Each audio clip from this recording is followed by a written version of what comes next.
Hello and welcome to AWANI Global. I'm Soraya Mia and I'm here at the 37th Asia Pacific Roundtable at Hilton Kuala Lumpur amidst heightened tensions between US and China. And as Malaysia prepares to chair the Association of Southeast Asian Nation ASEAN in 2025 with my esteemed guest, Dr. Victor Gao, who is the Vice President for the Center for China and Globalization. Now, we're going to begin the conversation about a recent survey that reveals a significant shift in Southeast Asia's geopolitical landscape. China is now preferred over the US as the region's leading superpower. Now, let's explore the factors driving this preference and what it really means for the future of US-China relations, especially in the Southeast Asian nation. Thank you, first of all, for joining us on AWANI Global. Now, China has edged out the US as Southeast Asia's preferred superpower by a narrow margin, or 50.5 to 49.5. Now, what's the reason for China's growing influence in the region? Thank you very much for having me. The world we are living in through is definitely not a unipolar world. It is a multipolar world indeed. Multipolarity is a fact that all of us need to live with. As a matter of fact, historically speaking, the international order established back in 1945 upon the Nazi surrender and the Japanese unconditional surrender was not meant to be a uni-world to start with. It was based on balance of power. However, unfortunately, soon it degenerated into a Cold War, and then back in 1991, when the Cold War eventually came to an end, the United States thought, and many believed, that it was the only pole in the world. However, that started to change around the turn of the century, and the United States was very busy doing many other things. And by today, I think the consensus is that it is a multipolar world, and China is one of the very important pole. It is one of the 5 permanent member states of the United Nations Security Council. As a matter of fact, the size of the Chinese economy, if we use purchasing power parity, is already way larger than the United States. If we use official exchange rate, China is still smaller, but then in a matter of years, probably around 2030, if not 2035, the size of the Chinese economy measured by official exchange rate will be larger than that of the United States. And if you believe in Elon Musk, he keeps saying that by the middle of this century, the size of the Chinese economy will be about twice as big as that of the United States. So major changes are happening as we speak. For ASEAN, you may know the largest trading partner for China used to be the United States, then it was EU, and for the past several years, it's ASEAN as a whole. So ASEAN and China have not only very important economic and trading relations, but people-to-people exchanges are very tremendous. We have long history going back into many centuries ago. And I think the crucial important thing is that China and ASEAN respect each other, deal with each other as equal, and we have the free trade zone between China and ASEAN as a whole. And I think going forward, from the Chinese perspective, ASEAN is and will remain a very important partner to be engaged with. And China-ASEAN cooperation will definitely generate miracles for both China and ASEAN, and will make the world a better world. Besides, the economical benefits that ASEAN can perhaps get from the good relations between, China and ASEAN itself, what do you think are the other concerns, when it comes to ASEAN with China's growing influence? Well, China has been, historically speaking, a very powerful, very influential country, especially between China and Indochina and ASEAN, as we call it today, and many parts of the world. However, if you look at the Chinese history, for many centuries, China was not an aggressive country. And I remember a former Prime Minister, Mahathir of Malaysia, said, "We do not fear China because we saw China come and go 800 years ago, several hundred years ago, and China itself never took any inch of Malaysia's land." That's true. China does not occupy other land. China does not force any other country to learn Chinese or force anyone to use chopsticks, excluding their way of life, for example.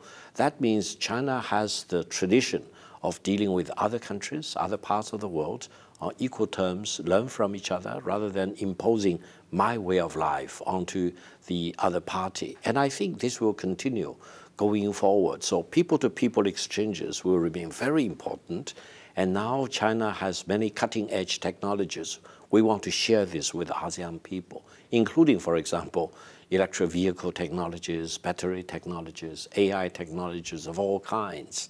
So I think going forward, in addition to traditional way of promoting economic trade relations, for example, we can really share a lot of the Chinese technological know-how, scientific breakthrough, and as we speak, the Chinese Chang'e 6 lunar probe is coming back to Earth after spending about 2 days on the further side of the moon, excavating quite a few kind of materials from the moon back to Earth to be analyzed. And on board, there was technology and project proposed by Pakistan. And I hope very soon there will be an ASEAN project to be approved for the future Chang'e lunar probe and other space programs that China will launch in the future. I'm sure Malaysia would be open to that. Now, aside from fears or concerns on the China side, what about concerns on amidst the tension between U.S. and China? Would there be any geopolitical ramifications on the other side? Talking about China-U.S. deteriorating relations, it is very unfortunate. I coined a term called the Tonia Harding syndrome to describe what I see as the real problem between China and the United States. There was a figure skating champion of the United States, Tonia Harding. She won the national championship. She was worried that her competitor, Nancy Kerrigan, would take over the championship from her. So Tonia Harding and her husband and their associates whacked the kneecap of Nancy Kerrigan, putting her out of competition. But eventually, when the dust settled, Tonia Harding was banned from figure skating championship in the United States in perpetuity. I think Washington is suffering from that Tonia Harding syndrome. They see that China is rising up, China is getting ahead in many ways, so they want to use this kind of a kneecap whacking, try to put China out of competition. This is not the right thing to do. This is not the decent thing to do. And China wants to get along with the United States. The United States is suffering not only from this Tonia Harding syndrome, but they also suffer from two combined nightmares. Let me tell you what these mean. One nightmare is that Washington worries that China will catch up with the United States and eventually surpass the United States. That China will do in a matter of years, especially if you believe in what Elon Musk is telling us. Now, the second nightmare, combined with the first one, is even more toxic. It is that the United States worries that when China is larger than the United States, China may impose China's political system, ideology, ways of life, values onto the United States, pushing the United States away from the center of the global stage and forcing the United States to become a secondary, subordinated country. That China will never do, because China's tradition and commitment is to deal with any country, big or small, as an equal. And China will never impose its political system or ideology on any other country, including, in particular, the United States. So I believe China really need to tell the United States and Washington, the beltways, for example, decision makers in the United States, including the academic side of the equation, that China will never try to subordinate the United States or impose its political system or ideology onto the United States. From the Chinese perspective, it's always your God for you, my God for me. Don't impose your God on me, and I would never impose my God on you. So while China-US relations will continue to deteriorate, I do believe in one thing that I came up with. That is the inevitability of peace between China and the United States. Other people talked about destined for war or avoidable war or unintended conflict, for example. I came up with a higher level of analysis. That is the inevitability of peace. Why? Because both China and the United States are fully armed to the teeth. Both of them are very large nuclear powers. Any war between them will not only alienate the other side, and itself, it will eliminate mankind as a whole. It will lead to Armageddon. So what's the fun of that? I think we need to urge both Washington and China to really be saying, keep the cool of the mind, focus on getting along with each other, overcoming any differences between China and the United States through peace, through negotiation, through diplomatic dialogue, rather than agitating for war. A war between China and the United States will mean the end of the world. So we need to be wary of China-US deterioration of relations, but we need to be confident that China and the United States eventually need to get along with each other.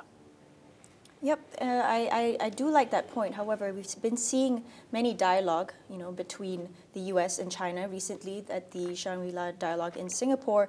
There was many push for, calls of communication or effective communication and dialogue. How do you see this going or moving forward? First of all, a dialogue between China and the United States is good. It's much better than no dialogue or cold shouldering either by China against the United States or vice versa. I personally would urge more dialogue, not only between the two military leaders, but also between the heads of state and the Chinese government and the US government, etc. And on the business community side, for example, Chinese companies and American companies do want to do business with each other. After all, Chinese market is the largest consumer market in the world, and it's ever getting bigger. And for the United States to talk about decoupling, it is a mission impossible. I call the decoupling by the United States like try to decouple the Earth from the moon. It's not possible. Secondly, don't try that. Thirdly, if you succeed in decoupling the Earth from the moon, you get greater disaster. Now the Americans are talking about de-risk. No, it's not possible. Why? Risks are universal. Risks are omnipresent. Everything you see has some risk. The water you drink, you may choke upon it. If you swim in the pool, you may drown. If you walk in the street, a tree may fall on top of you. So risks are to be managed rather than to be de-risked. And any country has some risks and opportunities. If you only look at the risks of a country to the neglect of the opportunities, you completely misread the situation. So no decoupling anymore and no de-risking. Risk management is a must in whatever we do, as a person, as a family, as a company, as a country, as a civilization. So let's talk about the right way in dealing with the challenges and the opportunities. Now that Malaysia is, going to be the chair of ASEAN in 2025, talking about risk, how do we mitigate the risks that may oppose, from the U.S.-China relations, especially when we talk about ASEAN, the South China Sea impact on the ASEAN-China relations. Maybe you could give your thoughts on this. Congratulations on Malaysia on becoming the chairman of ASEAN for 2025. I believe Malaysia will be a very important chairman country, presiding over ASEAN for the coming year.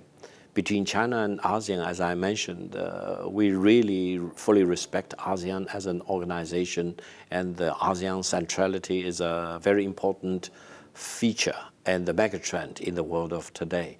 China and ASEAN have this free trade agreement. We want to upgrade that to China-ASEAN Free Trade Agreement 2.0, including a lot of intellectual property, cooperation, you name it. Yes, there are some territorial disputes between China on the one hand and several other ASEAN member states on the other hand. But allow me to mention very briefly, the boundary of the Philippines is actually well defined by two major historical events. One was the Spanish-American Treaty of 1898. There was a war between the United States and Spain. Spain lost the war, the United States won the war, and Spain actually transferred the totality of the Philippines to the United States. Therefore, back in 1898, whatever piece of land belonging to the Philippines was taken over by the United States. Whatever the United States did not take over back in 1898 did not belong to the Philippines. There was another important historical event, that is the unconditional surrender of Japan in 1945. Japan not only surrendered to the United States, Japan also surrendered to China. Now, as a part of the Japanese surrender, the United States took back the totality of the Philippines from Japanese occupation. Whatever that belonged to the Philippines was taken back by the United States from Japanese occupation, and whatever the United States did not take back in 1945 did not belong to the Philippines. Now, the other thing, I was licensed as an attorney of law in the state of New York. Let me tell you one thing. Arbitration without consent is against rule of law. Meaning, if anyone tells you, I want to bring you into arbitration without your consent, he or she is violating your basic human rights. No country in the world can bring another country into arbitration without its consent. So when we talk about, or when we hear Washington keeps talking about rule-based international law, number one is arbitration without consent is against rule of law. Therefore, between China and the Philippines, I think we not only have historical data to back it up, we also have the Treaty of the United States and Spain of 1898 and the unconditional surrender of Japan in 1945 as two important bases upon which we really need to look at the territorial disputes between China and the Philippines. And I hope these territorial disputes will be eventually solved through peace and dialogue and negotiation for mutual benefit, rather than, for example, Philippines being urged upon and become a proxy of another extraterritorial country, which may have its own geopolitical agenda, rather than the agenda of all the ASEAN member states. Speaking more about ASEAN member states and its preferences between the U.S. and China, there is actually a split when we look at ASEAN. Some countries are more pro-US and some are more pro-China. Does this split say anything about ASEAN as a whole? I think, philosophically speaking, the real choice for ASEAN is not between China versus the United States. The real choice for ASEAN, as well as for all the other countries in the world, is whether China or the United States will do the right thing or the wrong thing. If China does the right thing, why should ASEAN or any other country in the world reject the good thing that China is doing? If the United States is doing the wrong thing, why should ASEAN or any other country follow the wrong leadership? For example, when the United States bailed out of WHO, it's not a good thing for the United States to do, and no country should encourage itself to follow the US leadership. When the United States casted the veto power against recognizing Palestine as a full member state of the United Nations, that's not the right thing to do. No one should follow that decision by the United States. All of us need to fully support the legitimate right of the Palestinian people to have the state of Palestine fully recognized as a full member of the United States. So the choice is not between China versus the United States. The real choice is whether China does the right thing or the wrong thing, or whether the United States will do the right thing or the wrong thing. On that basis, I do hope ASEAN will always keep its own sanity, its brain power, its independence of foreign policy, rather than being dictated by another country. If China does the right thing, cooperate with China. If China does the wrong thing, don't follow China's wrong decision or not wrong action. That should be the better way of choice between China and the United States for the ASEAN member states. Speaking about choice, although ASEAN has always been, neutral or balanced, now we're talking about balancing relations between ASEAN with China, as well as other global powers like the US, Japan, and South Korea, and even India. How do we actually find a balance there? Well, if you look from ASEAN's perspective at all these major countries in the world, ASEAN needs to maintain its own centrality, meaning ASEAN is the center. You look at the rest of the world from ASEAN's perspective. Therefore, China is a big neighboring country. It's large, 1.4 billion people, And you may say India has a similar size of the population. Yes, you are right. However, one China today equals more than 5 India. Can you believe it? One China is bigger than 5 India. And this is against the background that back in 1978, China and India were more or less on a par with each other. For 1 or 2 years, India's size of the economy was even larger than China. But you see the complete transformation of China over the past 45 years. And then when you look at India, yes, of course, India is important. Japan is important. Republic of Korea is important. China's Taiwan province is important. In Taiwan, important for ASEAN. United States, always important. So I think ASEAN need to come up with its own very tailor-made specific policies to engage with China, with India, with the United States, with Japan, with Australia, with all these countries, with EU as a whole, for example. But the key is always to promote peace and to oppose war. In that context, I truly believe this AUKUS deal is a very awkward deal because it brings nuclear submarine into Australia. It may destroy the nuclear-free South Pacific zone, for example. It will escalate the tension around on the periphery of ASEAN, for example. So I think we need to really join hands in promoting peace. And if someone says, well, let me send more weapons to the neighborhood or to one of the countries in ASEAN, that may not be the right thing for ASEAN as a whole. ASEAN embracing peace, standing firm to defend peace and opposing war will make ASEAN a more meaningful, more impactful regional and international organization. Now, probably just one final question before I let you go. Dr. Victor, how do you think the U.S. elections expected in November this year would impact China? U.S. presidential election Correct. is a decision for the American people to decide. China or no other foreign country have any claim in that presidential election. We are witnesses of history. We are observers at best. However, having said that, I would say this presidential election really breaks all records in the United States. President Biden now calls the Republican nominee, Donald Trump, as a convicted felon. And former President Trump is calling President Biden by all names possible.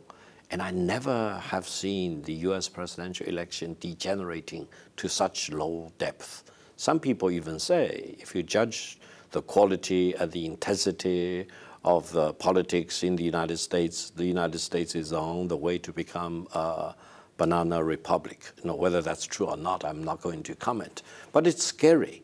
As far as China's relations with the United States is concerned, both Trump and Biden are using China to bash China, try to improve his own possibility of getting election, being voted into the White House. That's bad for China and for the United States. I'm afraid China-US relations will continue to deteriorate for the rest of 2024, and it may even become worse between 2025 all the way to 2029. Whichever becomes the president of the United States. However, I'm very optimistic about the medium-term and the longer-term relations between China and the United States because, unlike many others who talk about the destined for war scenario between China and the United States, the avoidable war or the unintended conflict, I come up with my own theory. It's called inevitable peace between China and the United States. Why? Because both China and the United States are armed to the teeth, not only with conventional weapons, but with nuclear weapons. And now China can land a lunar probe on the further side of the moon, which is, technologically speaking, very, very difficult, if not impossible. The Americans cannot do that. No other country in the world can do that. And China can not only land it once, now it's the second time, and the lunar probe is coming back to Earth as we speak with excavated materials on the further side of the moon. So I think the United States eventually will realize that try to put maximum pressure against China is not going to solve the problem. China and the United States need to respect each other as China does respect the United States. The United States need to respect China as it is and get along with China. The fundamental principle is, as what I said, your God for you, my God for me. Don't try to impose your God on me, and China will never try to impose its God, its political system, ideology, etc., onto the United States. President Xi Jinping has said the right thing. The world is big enough to accommodate one successful United States on the one hand and one successful China on the other hand. And if China and the United States can get along peacefully, the world we are living in will be a better world. ASEAN will have a more meaningful role to play, and mankind will have a brighter and safer future. That's a very great way to end our discussion today. Thank you so much, Dr. Victor Gao, Vice President of Center for China and Globalization. I'm Soraya Mia. Thank you for watching, and we'll see you again.